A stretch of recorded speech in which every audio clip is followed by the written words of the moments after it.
Estamos começando mais uma live do programa Parlamento Aberto, direto aqui do perfil do nosso Instagram.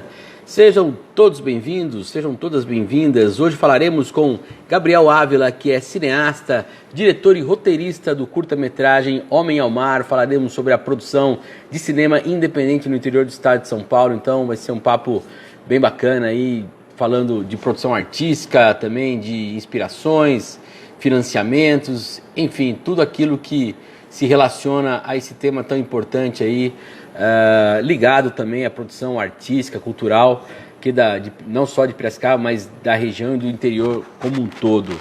Já, como sempre, a gente já fiz aquele teste com o Gabriel às 4 horas, deu tudo certo, em termos de conexão, tudo beleza. Agora é só esperar ele entrar aqui e a gente começa essa live. Lembrando que hoje, a partir das 7h30, a Câmara de Vereadores realiza mais uma reunião ordinária aqui, direto do nosso... Opa, deixa eu só chamar aqui o Gabriel, já explico. Hoje, às 7h30, dentro do sistema de deliberação remota ainda, que está mantido, onde só o presidente fica Olá, Gabriel, tudo bem? Olá, tudo bem? Estava explicando antes de você chegar aqui, estava explicando para o pessoal que hoje tem reunião ordinária da Câmara, a partir das 7h30, no sistema de deliberação remota, em que o presidente da casa fica ali no plenário da Câmara e os vereadores acompanham ou de seus gabinetes ou também de suas casas, de forma remota, aí, por conta das diversas implementações aí, por conta da pandemia. Mas, sim, hoje aqui, a Giovana Bacarim falando aqui, ó, eu falei antes que a gente fez teste, né? Ela falou, sim, conexão no Insta, ultimamente é mesmo sempre uma caixinha de surpresa, nem fale. Ainda mais nesses horários, 5 horas, 6 horas da tarde, tem hora que tá uma beleza, tem hora que fica tudo ruim. Mas vamos lá, vamos conversar aqui com o Gabriel Ávila, eu já apresentei ele, mas vou reapresentá-lo. O Gabriel Ávila é cineasta, ele é diretor e roteirista do curta-metragem Homem ao Mar, e nós vamos falar hoje aqui sobre a produção de cinema independente no interior do estado de São Paulo. Aliás, eu vi o curta, achei muito bacana, a gente vai conversar muito sobre suas escolhas aí narrativas, né, enquanto a maneira que você expressa o tema, a maneira como você estimula as reflexões ali daquela história. Mas antes, queria que a gente falar um pouquinho de como o cinema surgiu na sua vida, né? Porque até vou fazer uma brincadeira com você, que eu sei que você está um pouco nervoso aí, que você falou para mim. A sua live, junto com a live do João Paulo Miranda e da Bruna Epifânio, elas são uma espécie de tríade do cinema aqui na nossa live do Parlamento Aberto, né? Nós fizemos a terceira live relacionada a esse tema que eu particularmente gosto muito, né? E com o João Paulo a gente falou sobre a projeção internacional que ele teve, né, com as produções dele. Com a Bruna a gente falou mais da organização dos produtores enquanto classe, né, a partir aí de coletivos. E com você a proposta é falar mesmo da experiência de produtor no interior de São Paulo, alguém que está começando a caminhada aí, e já começando, eu diria, com o pé direito, com um curta-metragem muito bacana, aí, com outras produções muito interessantes também. E aí eu gostaria de começar a nossa conversa especificamente falando um pouco como que o cinema surgiu na sua vida, enquanto, lógico, forma de expressão, né? Não só como um cinéfilo, alguém que gosta de cinema, mas como forma de expressão mesmo. E como foi a sua formação, né, até chegar a esse momento da sua carreira? Bom, primeiramente eu gostaria de agradecer o espaço do Parlamento Aberto, agradecer pela condução aí, Eric, e nossa, me sinto honrado. Você falou que, né, é a terceira entrevista aí sobre o tema, você falou da tríade, né? Eu admiro muito o João Paulo e a Bruna, são referências para mim. O João Paulo foi meu professor na faculdade e a Bruna é uma amiga realizadora de cinema. Enfim, então eu fico muito contente. O meu interesse pelo cinema, ele se deu desde quando eu era pequeno, assim, né? Em casa a gente sempre gostou muito de ver filme, né? Eu sempre fui muito estimulado. A minha mãe, ela é professora de língua portuguesa, então ela sempre, né, na época da faculdade, ela tinha sempre os filmes para analisar e sempre ela sentava comigo e falava, olha que interessante essa cena. Eu nunca, eu sempre fui estimulado para ver além, né, do que você está vendo na tela, o que aquele símbolo que está ali para dizer, enfim, nas entrelinhas, né? E aí eu sempre gostei muito de imagem, né? Eu trabalho com a fotografia também, até o momento que no colegial, né, no ensino médio, eu fiz na ETEC, no Industrial aqui do centro, né, na ETEC Coronel Febeliano da Costa. E lá a gente sempre teve um estímulo por parte da escola, dos professores, para poder pensar, né, nessa parte mais cultural. Todo ano tinha feira cultural e científica, e eu sempre gostei muito de artes no geral. Até que eu conheci um grande amigo aí, o saudoso Ramírez Balota, e ele lá no Industrial, ele sempre estava envolvido desde o teatro, que também sempre foi uma paixão para mim, como nas produções audiovisuais, né? E aí foi através dele, dessa referência, né, ali forte, que eu comecei a me encantar mais, não só em assistir, né, mas a produzir também. Aí eu ganhei a minha primeira câmera, semi-profissional na época ainda, e aí eu fazia fotos, fazia vídeos, a gente começou fazendo curtas mais amadores, assim, mas de adaptações literárias, né, aí em parceria com as aulas de literatura, de língua portuguesa dentro da escola. Participamos de um festival que tinha na época, eu não sei se ele existe ainda, é o Festival Literatura em Vídeo, que na época era das editoras Ática e Scipione, era um projeto dessas editoras, e aí todo ano a gente participava com 2, 3 produções assim, de adaptações de contos, de livros, normalmente aqueles que caíam no vestibular, né? Então a gente unia o útil ao agradável. E, inclusive, teve um ano que eu participei, que a gente fez uma adaptação do Crime do Padre Amaro, que chama O Padre, o curta que a gente fez, que ganhou o prêmio de melhor fotografia. Na época também, além desse estímulo na escola, né, tinha as oficinas Jovem Cineasta aqui em Piracicaba, que eram promovidas aí pelo Beto Oliveira, que é um grande cineasta aqui de Piracicaba também. E foi assim, né? Foi através desse contato ali dentro da escola mesmo que nasceu essa paixão. A faculdade ela estava no seu segundo ano, né? No seu primeiro ano, na verdade. E aí, logo que eu terminei o terceiro ano do colegial, eu já entrei no curso de cinema e audiovisual da Unimap, né? Eu sou da segunda turma. E aí eu fiz de 2013 até 2016 eu fiz a faculdade, né? Me formei em 2016, foram 4 anos, é um bacharelado. E lá dentro da universidade eu tive muitas experiências muito boas, assim,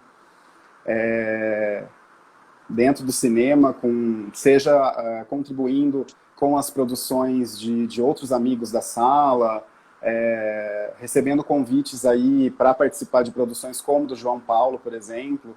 Eu fui assistente de produção em Command Action e assistente de direção de fotografia na Moça que Dançou com o Diabo, né? Ambos filmes foram para o Festival de Cannes, esse último recebeu menção honrosa, então, assim, esse contato, né, com o João Paulo, por exemplo, foi uma escola para mim. Na faculdade, obviamente, você aprende muito, mas eu acho que esse networking que você faz, essa troca que você faz, né, com as pessoas que estão ali, eu acho que é uma das coisas também mais valiosas, assim. E aí eu entrei em contato com o cenário de produção, por exemplo, de Rio Claro, né, do Quino Olho, e foi muito interessante, assim, ver todos aqueles profissionais envolvidos, e a paixão, né, cada semestre da faculdade aumentava mais. Aí eu sempre estava fazendo fotografia still também para outras produções, era uma maneira de exercitar o olhar fotográfico, né, e também sempre fui o editor de vídeo, né, das produções que eu realizava nos semestres, assim. E foi a partir disso. Eu fiz um estágio no Jornal de Piracicaba durante 6 meses e também trabalhei com produção audiovisual lá. E basicamente é isso. Aí, né, depois eu me formei, a gente já começa a projetar, né, vários sonhos e aí surgiu a oportunidade de eu trabalhar numa produtora em São Paulo. E aí eu fui para lá, né, fiquei um ano lá trabalhando na Grande São Paulo. Aí eu tive uma noção realmente do mercado, né, do mercado audiovisual. E trabalhei com clientes grandes lá. E foi uma experiência muito válida, muito boa. Eu sempre tive essa vontade de conhecer, né, a capital. E, e foi muito bom, assim, ampliou, sabe, o meu know-how. E aí eu voltei para cá porque não é fácil viver lá, né? E retornei para cá e decidi que eu ia fazer diferente, eu ia enxergar as oportunidades que eu podia ter aqui, né? E aqui estou desde 2018, do fim de 2018 mais ou menos, e tô contente, tô feliz, tô, né, criando as minhas raízes de novo aqui, produzindo bastante, trabalhando bastante com audiovisual, publicidade, com produções de cinema locais, né, que a gente tem bastante. E é isso, minha breve trajetória aí. Bacana, cara. Bacana que você trouxe a memória do Ramires. Que legal. Eu não sabia que você havia conhecido ele, uma figura. Ele sabe que eu conheci o Ramires numa reportagem quando eu trabalhava no jornal A Tribuna. Inclusive, se eu não me engano, quem fez foi o Rodrigo Alves, que hoje trabalha aqui comigo na Câmara. E ele já garoto ali, 12, 13 anos, mexendo com coisas relacionadas a super-heróis, já com uma visão muito, né, com bonequinhos ali de coleção, uma visão muito para frente do tempo dele, né? É uma pena, né? Mas assim, é legal você trazer essa memória, né? Ele E eu também. foi um Pois grande não. amigo, né? Ele foi um grande amigo meu, a gente era bem próximo. Só que aí quando você começa a faculdade, você acaba ampliando seus horizontes, conhecendo outras pessoas, né? Mas eu sempre Claro. tenho ele como referência, master, assim. Que bacana, que bacana. E assim, uma coisa que você, nessa sua trajetória que você colocou, e que já indica algumas questões que a gente pode conversar aqui, que eu acho muito importante, é, você, você não falou só de você, você falou de muitas coisas em torno de você que contribuíram para isso, né? Então, mais do que só vontades, lógico que a vontade do indivíduo, ela tem muita importância naquilo, lógico que ele vai fazer, mas você tem um ambiente propício.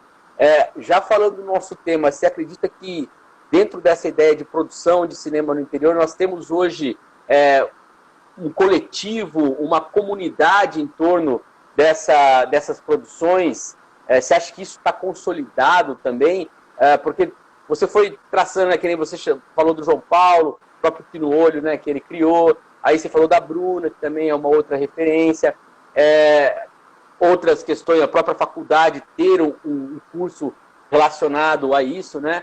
Então, você acha que hoje nós temos uma comunidade, aí uma rede que fortalece essa forma de produção de cinema no interior, especificamente em Piracicaba? Com certeza, né? Nós temos muitos profissionais formados, seja recém-formados, seja aí de longa data, né? Tem muita gente e agora a gente está se organizando, né?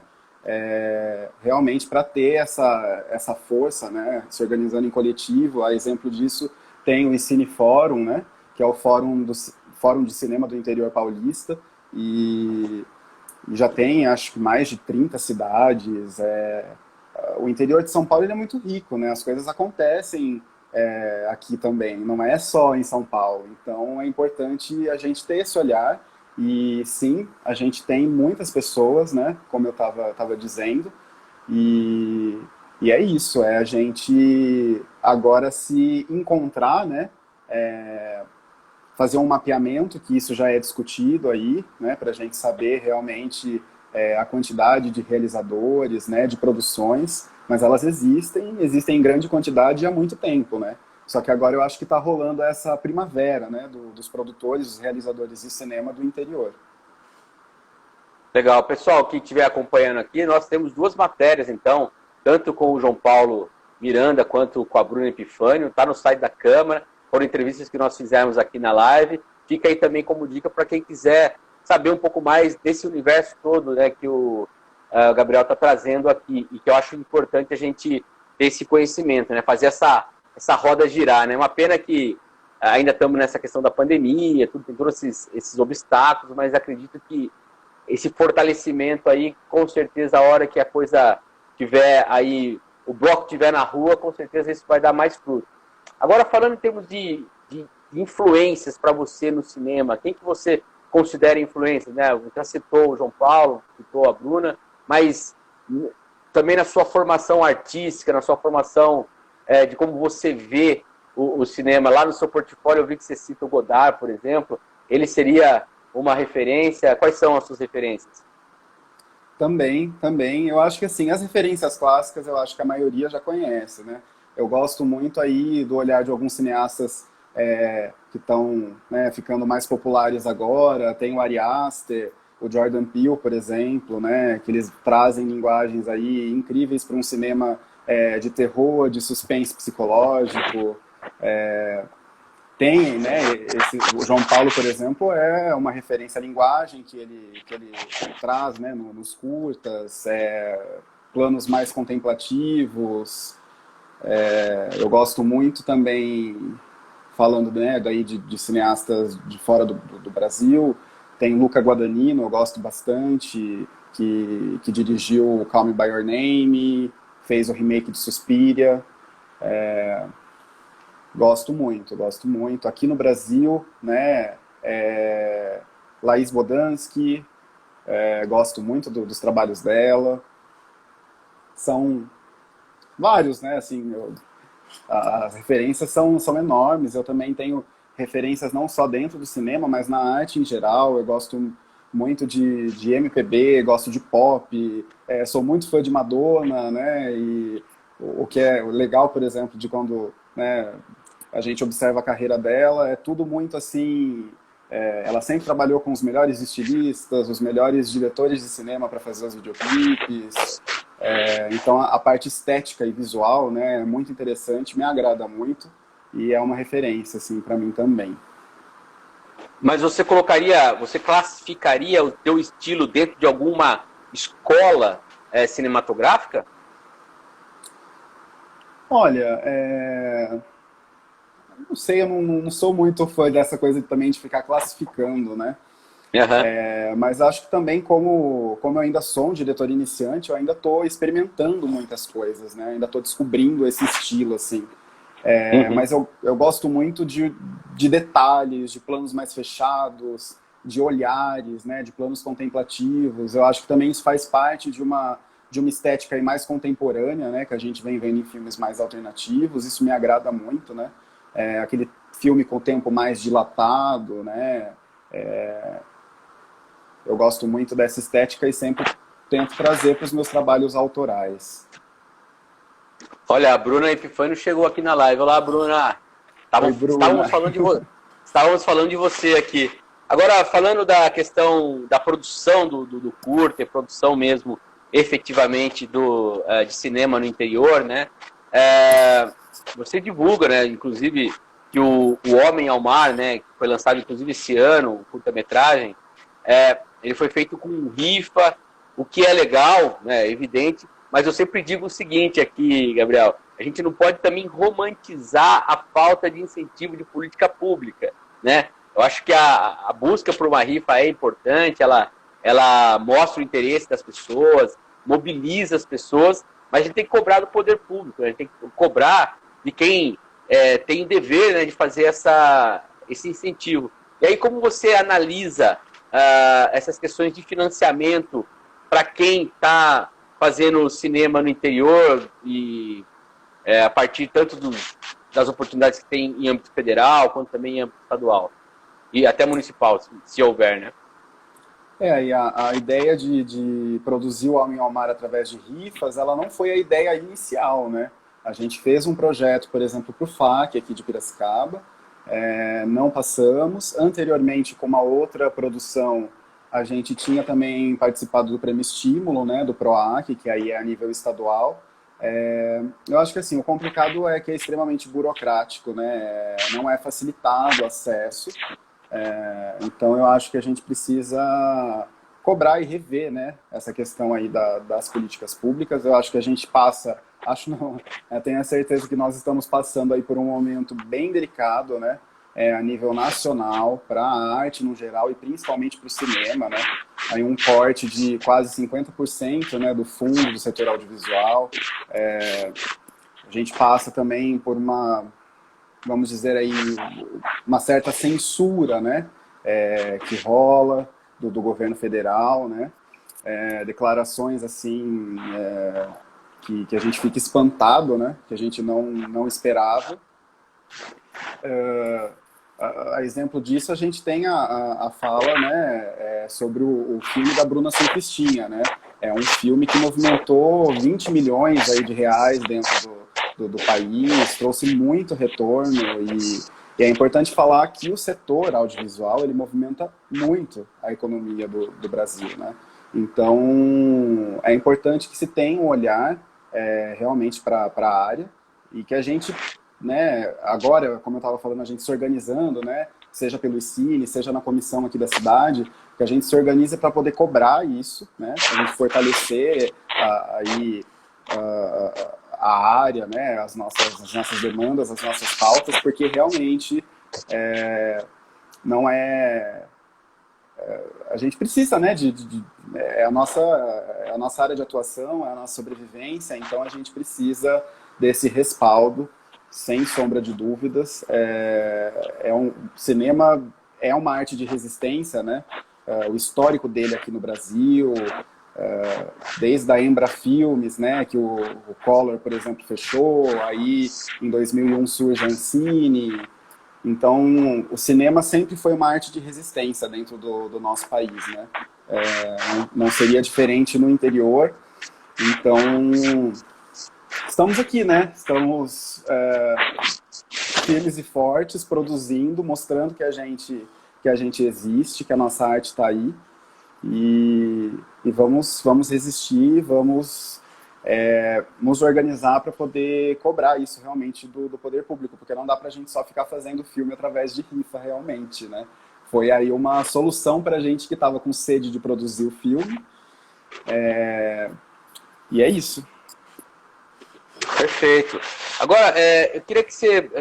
eu vi o curta, aliás, indico quem tiver interesse a procurar e ver, é muito, muito forte, eu achei forte em termos de mensagem, eu vou falar mais sobre ela à frente, mas eu queria que você avaliasse o valor iconográfico que cria quando você tem uma produção de cinema, né, como, por exemplo, ali você usa locações como a Santa Casa, como o bar, inclusive lá dos meus amigos, lá do Formiga e do Vida, lá o Galeria 335, e aí você cria essa identificação iconográfica, né, nossa, que, né, somos moradores aqui, com esses lugares dentro de um contexto narrativo, né? Como que você avalia essa relação? O que isso traz em termos de valor imaterial para uma sociedade? Como que você vê isso? Eu acho que é a representação, né? A gente representa, seja as paisagens aí da nossa cidade, a paisagem do interior, né? É um movimento nosso, assim, né? Dos realizadores aqui do interior, de tentar encontrar essa linguagem, buscar por isso e mostrar não só aí a selva de pedra que é São Paulo, né? Mas mostrar também as nossas paisagens mais bucólicas, às vezes, ou, por exemplo, no caso da Santa Casa, né? Para a nossa cidade, realmente a arquitetura dela, tudo traz, né? A gente fala muito de camadas no cinema, nunca é só o que a gente está vendo. Então é importante também que a gente traga isso para a tela, né? Pro estilo para a linguagem que eu gosto de trazer para os trabalhos autorais, eu gosto muito mais, né, no caso do hospital, né? Uma arquitetura mais antiga, do que se fosse uma coisa mais clean e tal, traz muito mais história, ajuda a contar a história, né? Então isso é muito importante e também importante para a gente, para poder registrar aí as nossas paisagens, as locações que estão aí na nossa cidade, né? Basicamente é isso, mas essa questão de buscar por esse tipo de locação é, é realmente devido a isso, assim, não só para mostrar Piracicaba, mostrar o interior, mas também para auxiliar na contagem, na narrativa dessa história, né? É isso. Camadas, né? Tem um aspecto interessante da história do Homem Omar que eu acho que você faz um ponto de... eu não vou falar de... Eu não sei se a palavra correta é ruptura, mas eu acho que é melhor de você transversa a realidade aqui ao colocar a questão da homossexualidade como norteador da história, né? E por que eu estou dizendo isso? Porque você traz uma figura de um cidadão médio do interior dentro dessa, né, refletindo essa busca por si como entenda o norte a questão da homossexualidade, né? Queria primeiro você falasse o quanto isso é significativo para você trazer essas questões LGBT dentro dos seus trabalhos. E depois disso, a gente você trazendo um tema, vamos dizer assim, cosmopolita para uma área extremamente de interiorana, né? Como você tem percebido a recepção dessa mensagem? Aí, em relação à questão LGBT, né, aí é o meu local de fala mesmo. Eu sou LGBT, eu acho que é importante trazer essas representações, né, para os nossos trabalhos. E representações que não sejam caricatas e que também não só sejam mostradas sendo violentadas, né, só no local de vítima. É importante falar que o Brasil, por exemplo, é o país que mais mata LGBTs no mundo, né? A gente não pode ignorar esse fato. Mas também, nós LGBTs, nós também conseguimos ter carreiras de sucesso e, enfim, ter outras histórias, né, que não só o fim trágico. Então, é um movimento que rola bastante de realizadores LGBTs dentro do audiovisual e do cinema, que a gente começa a mostrar essas figuras de outras formas também. Isso é extremamente importante, né? E aí, em relação a trazer um tema, né, um tema, no caso, é um homem mais velho que passou a vida toda sem essa autoaceitação, né? É o tema principal do filme, autoconhecimento, autoaceitação, né? Você se permitir, você se libertar, né, dessas amarras sociais, né? E é esse processo. O filme já começa com o homem sabendo o que ele vai fazer, né? Que diante ali daquele diagnóstico, né? E que para mim eu vejo como uma metáfora. Eu gosto de falar isso porque eu acho que essa provável doença, esse provável câncer que ele tem ali na história, foi por conta dele ter guardado durante a vida toda, né? Ter se escondido dentro desse armário. E aí é naquele momento que ele resolve quebrar aí as portas, né? Romper isso, se libertar. E a gente tenta trazer aí implicitamente no filme, né? Seja através de ícones dos personagens, ou sei lá, da direção de arte, essa história mesmo que mostra a sociedade, os papéis sociais, né? A gente tem o personagem da mulher, por exemplo, né? Eu gosto muito daquela cena em que ela está fazendo a unha, né? Enquanto o homem está lá descobrindo o diagnóstico e decidindo o que ele vai fazer da vida. E essa mulher, ela também tem um arco, né? Que ela passa por um processo de libertação junto com ele. Enfim, são temas aí que eu acho que sempre vão ser atuais, né? Porque é extremamente importante que nós sejamos sinceros com nós mesmos, com os nossos próprios desejos, com as nossas próprias vontades, né? Então, quando ele vai para a praia, né? Ele é um retorno para casa, é um reencontro com ele mesmo, né? A figura do jovem é esse espelho dele, né? E para mim, ele se entrega ao mar, se entrega, né, ali a figura que representa o mar, que é Iemanjá, mas para mim não é que ele morre, sabe? É esse eu velho dele que morre, que dá lugar para esse essa nova vida, né? E aí, em relação à questão que você falou da cidade, eu acho que ainda assim, né? Por mais que ele tenha o filme começa aqui numa cidade do interior, e aí ele parte para a praia, né?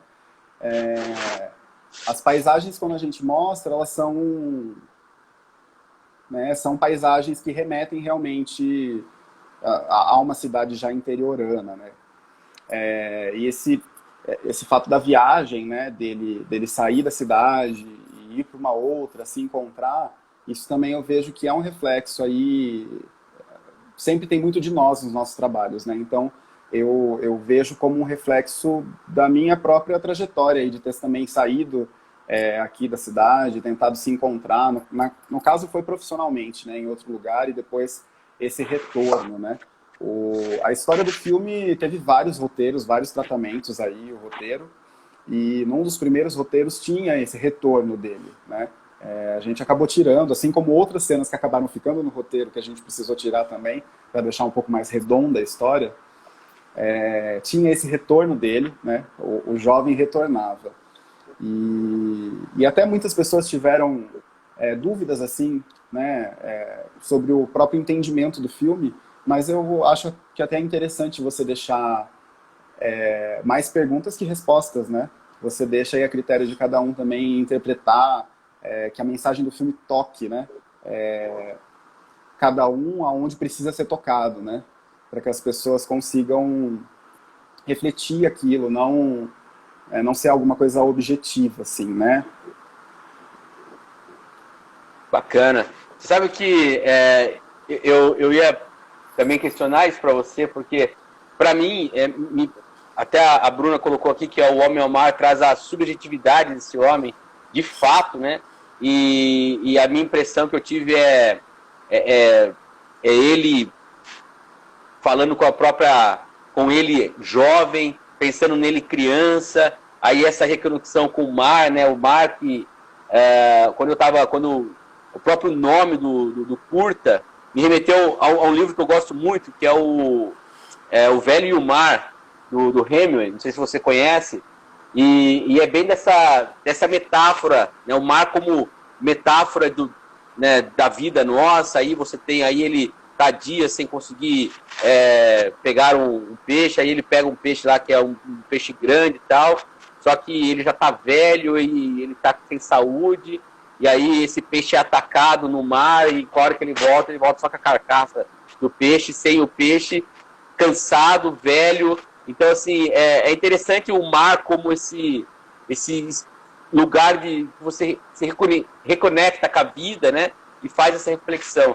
Aí eu queria que você falasse para você o que significa o mar para você, né? Já que existe essa... você que, assim como eu, é do interior, né? A gente que, como garotos interioranos, adoramos ir ao mar sempre quando possível, né? Queria que você falasse um pouquinho disso. Aquela coisa, né? A gente sempre espera que chegue janeiro aí, né? Que chegue o fim do ano pra gente ir pra praia, né? E a gente tem essa crença de... não sei se é comprovado cientificamente, mas provavelmente, né? Que o sal reequilibra aí a nossa energia, né? Mas a gente tem isso, né? De se limpar, de renovar as energias, e tem gente que não gosta. Eu sou muito fã de praia, amo o mar, realmente eu sinto assim, volto com gás lá em cima para poder, né, passar aí mais um ano, mais 6 meses, enfim. E é muito bom, eu vejo o mar no filme, além dele simbolizar aí o campo emocional do personagem, né, o signo da água, né, normalmente é utilizado para poder falar das emoções, né, eu vejo ele também como essa casa, né, a casa dele, porque esse personagem tem um texto, né, um dos poucos diálogos, né, na cena, que o personagem mais jovem começa a relembrar ele, né, de quando ele era pequeno, né. Então a ideia é relembrando ele daquela criança interior, de quando ele ia para lá, para aquela casa, para o mar. E depois, quando a gente vê o encontro daquele homem, né, com Iemanjá, Iemanjá é a mãe, é a dona daquele espaço, né, eu vejo o mar a praia como um cenário místico, assim mesmo, né, e dentro do filme vem com esse significado, né, a água vem com esse significado porque a gente também não tem só o mar, né, nós temos a água do aquário, o aquário com o peixinho ali, que também representa como esse homem se sente, né, e quando ele se entrega para o mar, né, que aí é o fim do rio, é onde deságua, é aquela imensidão, ele se liberta, né? A ideia é que faça essa analogia com os símbolos, né? E também Homem ao Mar, porque Homem ao Mar é quando o marinheiro está no mar, né? Homem ao mar, ou pede socorro. Então, eu acho que também vem trazer essa mensagem, né? De salvação, como se fosse um aviso, né? De que a gente precisa se salvar, né? E quem vai nos salvar, né? Talvez nós mesmos, né? No nosso interior. As respostas estão todas aqui. Basta a gente, nessa loucura, né, do dia a dia, parar para olhar, né? E tentar nos amar mais, ser sincero, né, consigo mesmo. E a ideia do filme, a mensagem, acho que principal é essa, e o mar, ele vem aí para poder traduzir isso. Bacana. A Glória Maria Ávila Costa, ela está dizendo aqui no Homem ao Mar mostra a poesia do ser ao encontrar seu eu, né? Seja masculino ou feminino. Com certeza, acho que ela consegue resumir, e depois ela coloca aqui, libertação. E aí você falou sobre quando ele recebe lá o diagnóstico, né, de poucos tempo de vida e tal. De certa forma ele renasce, né, ele não morre, ele renasce. E aí você pode entrar numa lógica, quando você traz a Iemanjá, numa lógica espiritual, né, de renascimento e quem sabe ele está ali refletindo que ele poderia ter uma outra oportunidade para ter agido da maneira como ele realmente queria, se assumindo como ele era. É interessante essa ideia de libertação. A Marina Matos, que inclusive minha amiga, já trabalhou comigo aqui na Câmara, ela fala aqui, ó, Homem ao Mar é maravilhoso, Gabriel é puro talento, o orgulho sempre manda um coraçãozinho. E o Luan Passos, que é o namorado dela, né, o marido, não sei qual que é a situação dele, mas o Luan Passos, ele tá falando que é espetacular Gabriel Ávila, grande talento e que tem o prazer de trabalhar junto, né? Você tá lá na DMU, né, 2+1, né, que é o nome da agência, legal. Agência Bacana a participação 2+1. Da Marina e do Luan, bacana. Agora, você falou do diálogo, eu queria entrar nessa questão. Por que a opção de ser o diálogo? Lógico que existe diálogo, né? Mas ele é mais da expressão do que de palavra, né? Por que essa opção? O meu último projeto autoral, que foi lançado em 2016, foi o meu TCC da faculdade, ele chama Gira de Maria. Ele trazia uma temática LGBT também, a gente falava ali sobre uma mulher trans negra, e o processo dela em busca da cirurgia de redesignação sexual e também na tentativa de curar uma relação estremecida com a mãe, né? E nesse filme, como a ideia nossa era que ele também funcionasse como um filme informativo, ele foi extremamente verborrágico. Então é uma coisa assim que eu olho hoje e falo, nossa, quanto diálogo. E o cinema é imagem e som, né? Então você tem os diálogos, obviamente, mas você tem que conseguir fazer um filme sem precisar explicar as coisas através de diálogos. Então a ideia desse filme é que ele fosse realmente mais imagético, mais contemplativo, que as pessoas pudessem sentir isso e interpretar cada qual a sua forma, né? Então a ideia ali, no roteiro tinham outros diálogos, mas a gente foi cortando algumas coisas assim. Mas a ideia desde o início era que os diálogos eles surgissem em pontos-chave, assim, para elucidar algumas coisas, mas que o filme fosse compreendido, né, em todo aí através da imagem e do som apenas. Bacana. Agora, para a gente fechar a questão do filme, só para divulgar para o pessoal que está acompanhando, para assistir, tá direto ali no YouTube mesmo, né? Para assistir o curta. Divulga Então, aí os canais que estão. tá. Infelizmente, o filme ele não está disponível para o público ainda, por quê? Aí o filme ele tem um processo, né? Principalmente quando a gente fala de um curta-metragem independente, de passar aí por festivais e mostras. Então a gente fez uma exibição de estreia no dia 1º de julho, né? Deixamos disponível ali durante algumas horas. Depois a gente retirou do ar, ele também foi exibido em uma das mostras do segundo encontro do ICINE Fórum. Então teve ali uma noite de exibição também, para as pessoas que estavam acompanhando. Só que muitos festivais cobram ineditismo das obras ou obras não publicadas, né? Então, por isso que a gente não pode deixar público ainda. Mas as pessoas podem acessar o @HomemAoMarFilme, né? As redes sociais são sempre esse, HomemAoMarFilme, Homem ao Mar. E aí acompanhar a agenda do filme, se vai ter mais alguma mostra. Agora a gente conseguiu entrar para o nosso primeiro festival internacional, que é o Indo-American Film Festival, que é um festival indiano. Então a gente está nesse momento de enviar para os festivais e aí por isso, infelizmente, a gente não pode deixar disponível para todos verem. Perfeito. Bom, estamos falando de cinema, né? Que é a sua praia. Eu, como falei para a Bruna aqui quando ela veio, eu sou mero cinéfilo, adoro cinema. Se eu pudesse, se eu tivesse tempo, assistiria filme todo dia, toda hora, porque eu sou vidrado, né? Mas infelizmente profissionalmente aí às vezes a gente tem que trabalhar muito, sabe como que é, né? Não dá tempo da gente se dedicar, né, como a gente gostaria. Mas é interessante também que você tem trabalhado essa linguagem cinematográfica na publicidade. Eu queria começar esse assunto primeiro, saber como que você faz essa transposição, né, do cinema, da linguagem cinematográfica para a publicidade.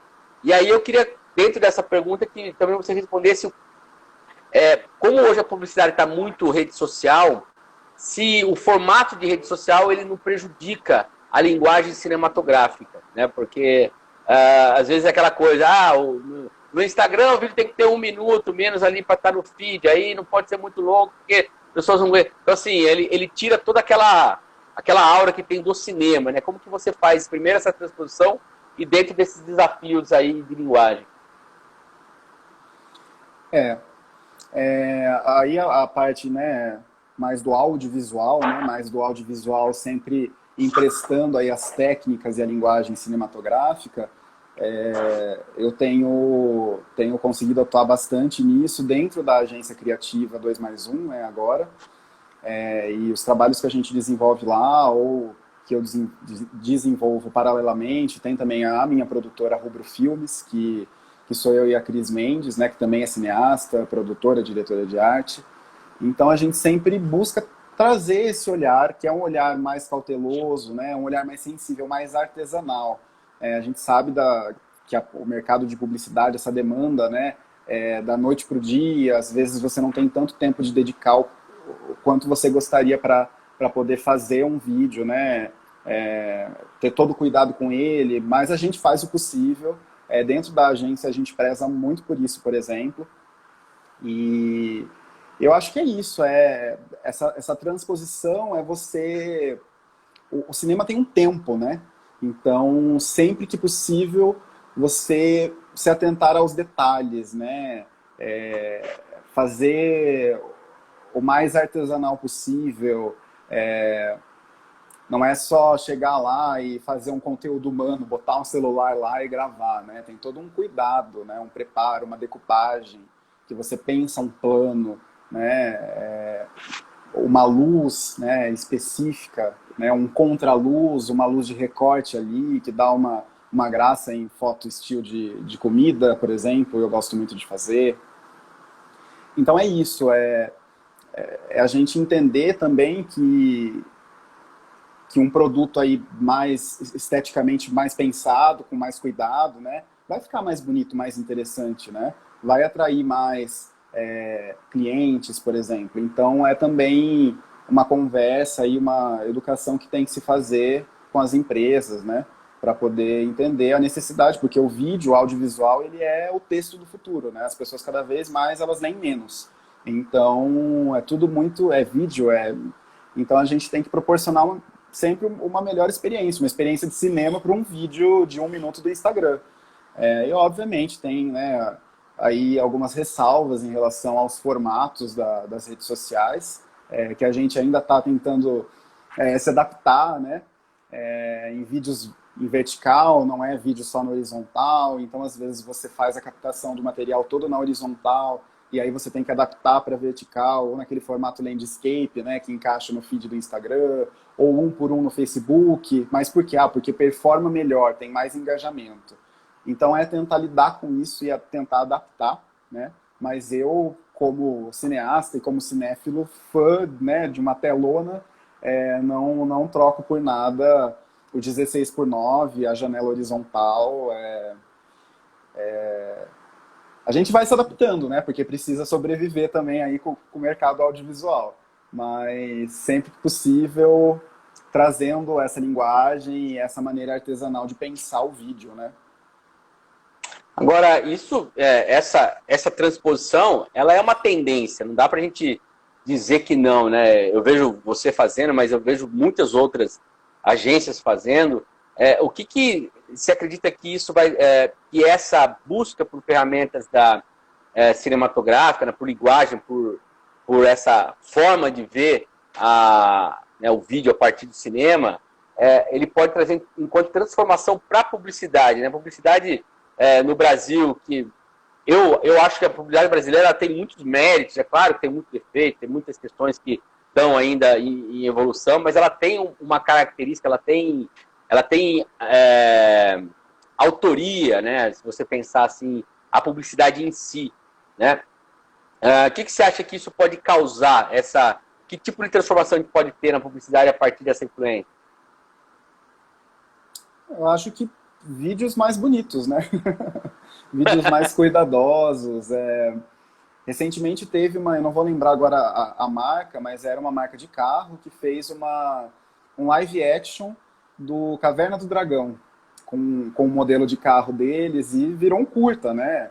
Então há essa preocupação também em promover essa experiência mesmo, né? Porque o cliente, ele se torna um espectador, né?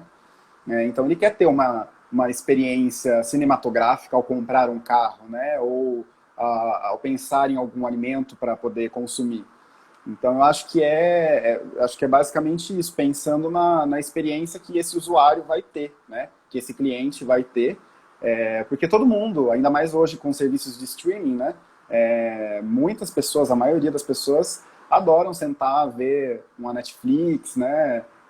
E vários outros serviços aí que existem hoje em dia, porque é gostoso, né? É gostoso esse momento de assistir, Para mim é um pouco difícil, confesso, porque sempre quando eu vejo, seja uma propaganda, seja um filme, a gente que trabalha com a técnica sempre fica, né? Nossa, olha só, um erro de continuidade, alguma coisa assim. Mas para uma pessoa aí que não trabalha com isso, é um momento de fruição, né? Então, basicamente é isso. Eu acho que para promover esse entretenimento para ela também, né? Para não ser só aquela coisa chata e maçante. Nossa, estamos vendendo alguma coisa. Então, acima disso, a pessoa precisa se entreter com aquilo. E daí talvez seja até mais fácil dela comprar, dela se tornar um potencial cliente, né? Você sabe que você citou esse caso da comercial que usou a Caverna do Dragão. Eu me lembro que eu recebi um vídeo ali, um teaserzinho, né, mostrando, eu falei, não, vou lançar o live motion, porque eu adoro Caverna do Dragão, tá, minha infância inteira assistindo.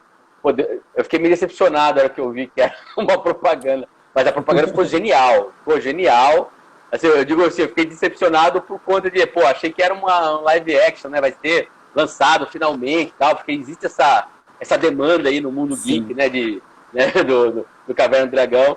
Mas só para lembrar, é da Renault, né? Que foi lançado essa propaganda era da Renault. E ficou linda, achei sensacional. Também Mas, rolou tá essa decepção. bom. Eu também Rolou pra esperava. você também? É. Rolou também, eu esperava também. Ainda mais, né, nessa onda da Disney, por exemplo, que tá fazendo live action de tudo, né? Eu falei, olha só, né? Nem fale. E estamos com 50 minutos já de live, né? Eu sempre vou avisando um pouco antes aí por causa de não cortar, que o Instagram dá 1 hora e ele corta. Dentro da realidade nossa, que você mesmo falou aqui para mim várias vezes, eu sou iniciante, mas você tem um trabalho já que, lógico, está se consolidando, está buscando muita coisa, mas que você fala para alguém que está querendo começar e está querendo buscar esse caminho que você está trilhando também, né? Como que você incentiva alguém a buscar fazer cinema no interior de São Paulo, com todas as dificuldades, sejam elas materiais, sejam elas imateriais? O que você diz para essa pessoa, para quem está afim de botar a mão na massa? É uma área incrível, assim, eu me realizo muito fazendo. Tem aquela frase, né? Escolha com o que você ama trabalhar e você nunca vai precisar trabalhar. Eu acho que não é isso, porque todo trabalho ele vai cansar em algum momento, mas ele te dá paixão quando você acorda, sabe? E por mais cansativo que seja, você tá ali na ilha de edição, você vê aquele vídeo, aquele filme ficando pronto, né? Ou quando você passa, que aí você completa o ciclo e você exibe para alguém e você tem esse retorno, né? Seja uma interpretação da pessoa em relação a um curta-metragem, a um filme, né? Ou mesmo se ela sente vontade aí de ir comprar aquele lanche, né? De ir tomar aquela bebida, é extremamente assim. Todo o esforço vale a pena, né? Então, para quem gosta, né? Para quem ama cinema, ama imagem, super incentivo. E aí tem também a realidade, né? A gente não pode deixar de ser realista. Aí, nos últimos anos, a gente teve uma crescente, né, na área, seja aqui no interior, seja no Brasil, né? Esse ano, por exemplo, falando de cinema, né, 19 filmes brasileiros foram para o Festival de Berlim, né? Então, assim, essa coisa de desvalorizar também o cinema e o audiovisual é uma coisa que é passado, né? Porque você liga a televisão, não tem mais, você tem agora sob demanda, né? Você assiste o que você quiser. Então, as produções elas estão cada vez mais ocorrendo com frequência, né? Então, existe mercado sim para se trabalhar. E no interior também, às vezes, né, você tem que ir migrando para alguns outros estilos de vídeo, enfim, mas sempre é possível você aplicar aí a cinematografia na realização desses vídeos. E também existe produção de cinema, com certeza, e agora que a gente tá se organizando, está unido para isso, a gente pretende aí cada vez mais ganhar e mostrar que esse espaço existe, que essas pessoas existem e essas produções estão acontecendo. Então, teve Homem ao Mar. Agora, esse ano, eu participo do Penélope, que foi um projeto aqui do interior contemplado pelo PROAC. Inclusive, a Bruna Epifânio, ela é produtora do filme. Dentro da Rubro Filmes, a gente já está aí pensando num outro projeto também, que chama-se Sara, que vai ser um curta-metragem aí dirigido pela Cris Mendes. Então, são ideias que não param, a gente sempre tá em atividade. Existimos, estamos aqui, estamos contando as nossas histórias e vamos para cima, vamos produzir e vamos buscar aí esse apoio e esse reconhecimento, né, do poder público para que a gente não faça só filme com dinheiro de rifa, né, já que nós temos direito, né, também de ter esses projetos financiados, né, através aí de leis de incentivo, de chamadas públicas. E é isso. Agora temos aí Lei Aldir Blanc, né? É isso, é a gente ficar atento, se organizar. Essas pessoas aí que têm vontade, não desistam. Acho que a gente tem que insistir, né? E se você realmente ama o que você faz, ou que você, né, no caso, tem vontade de fazer, sei lá, se é alguém que está pensando em fazer uma faculdade de cinema, ou então pensando em começar na área, é uma área que que te realiza muito e tem campo sim para trabalhar. A gente tem que fazer por onde também, se encontrar, se organizar, e é isso aí. Bacana, você falou né, no começo, do cinema como arte de resistência, e agora você falou também sobre resistir. Me veio uma frase do Arnaldo Antunes, que o real resiste. Eu acho que é uma frase que ele fez dentro dessa conjuntura que nós estamos vivendo, né, do que é, e aí ele chama de real tudo isso, não é real, o autoritarismo não é real, né? O real é exatamente isso, é essa liberdade das pessoas poderem fazer o que elas querem, né, ter um incentivo, a importância do cinema para o Brasil, para qualquer sociedade, qualquer comunidade, enquanto algo que conecta as pessoas. Então é isso aí, eu resumiria, né, nessa frase do Arnaldo Antunes, o real resiste. Gabriel, muito obrigado por sua disponibilidade aqui, por toda a sua história. Parabéns aí pelo seu trabalho, tá? Parabéns pelo Homem ao Mar. Desejo de coração mesmo que você consiga aí dar novos passos, que você consiga aí novas projetos, né, que tragam esse seu olhar. E aí, né, só finalizando aqui, temos mais 2 minutinhos só. Eu queria que você deixasse uma mensagem aí, falando um pouquinho como te encontrar, quem tiver interesse aí entrar em contato com você para, né, bater um papo, te conhecer, e também que você indique aí perfis que você siga, que você acha legal que as pessoas conheçam. Bom, vocês conseguem me encontrar pelo meu Instagram, né? @artedoavila. E aí lá vocês conseguem ver um pouco do meu trabalho, seja no feed, tem um link também na bio, que as pessoas podem acessar currículo, portfólio. Só me mandar uma mensagem no direct e lá a gente pode bater um papo. E aí perfis para indicar, eu indicaria pessoas próximas, né? Porque eu acho que a gente tem que valorizar os realizadores independentes, né? Os nossos amigos e colegas aí de área de trabalho. Então, aqui em Piracicaba tem a Bruna Epifânio, em Rio Claro tem o João Paulo e tantos outros, né? Aqui em Piracicaba também temos muitos outros. Tem, por exemplo, o Robert Caprese, que também foi assim, dentro do curso, né, de cinema e audiovisual, foi um grande professor para mim, mesmo não estando dentro da sala de aula, mas ali nos laboratórios de comunicação. Ele estava com um projeto bem legal, não sei se ele está fazendo ainda, mas sempre fazendo vídeos durante aí a pandemia, né, da horta, de paisagens, né, das figuras que ele vivenciava ali. Bem legal o projeto.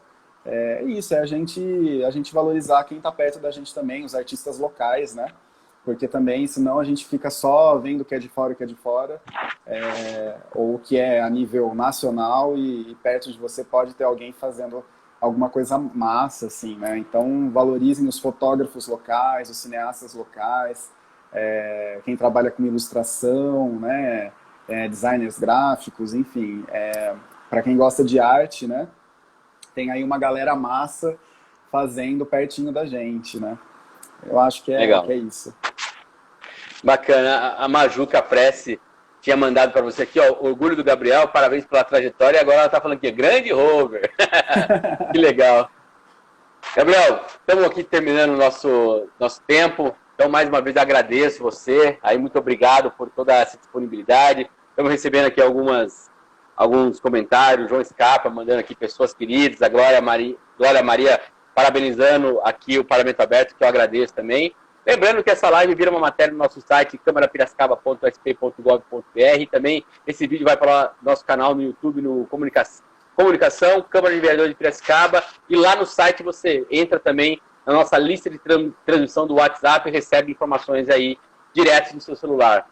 Gabriel, muito obrigado, parabéns mais uma vez, força. E se eu puder ajudar, estou aqui à disposição, sempre aí para ajudar todo mundo que é produtor de cultura e de coisa boa. Valeu, viu? Muito obrigado, agradeço o espaço, agradeço aí a live e a todos que estão comentando e participando. Falou, tchau, tchau, pessoal, até mais. Opa! Tá desligando.